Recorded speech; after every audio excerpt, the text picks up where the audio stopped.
Hello বন্ধুরা, কেমন আছো? আজকে আবারও একটা নতুন ভিডিও নিয়ে এসেছি।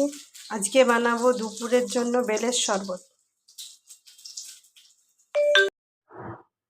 এই দেখুন, বেলের শরবত বানাবার জন্য বেলটাকে ফাটিয়ে নিয়েছি। বেলের অনেক পুষ্টিগুণ আছে। এই দেখুন, বেলটা ফাটানো হয়ে গেছে। বেলের কাতটাকে বের করে নিচ্ছি। এই দেখুন, বেলের কাতটা বের করে নিয়েছি। এরপর এটাতে বন্ধুরা বেলের কাতটা বের করে নিয়েছি।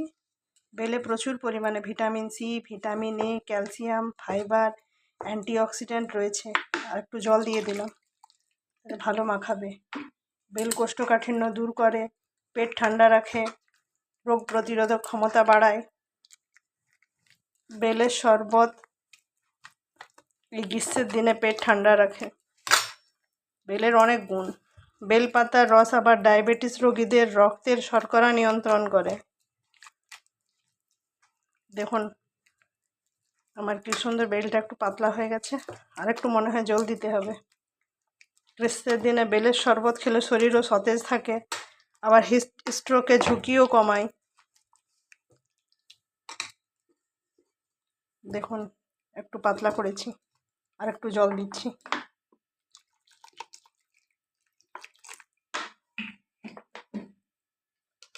একটু জল দিয়ে দিই। বেলের শরবত বানাতে গেলে সেরকম কিছু লাগে না। এই একটু জিরা গুঁড়ে নিয়েছি, এই দেখুন গরম করে। একটু বিট লবণ আছে আর চাট মশলা আছে এর মধ্যে। পাতলা হয়ে গেছে। এবার বড় ছাঁকনিতে করে এটা ছেঁকে নেব। অনেকটা কাত বেরিয়েছে।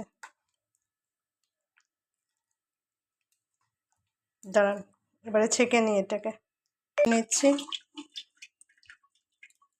এটাতে ভালো ছাঁকাবে।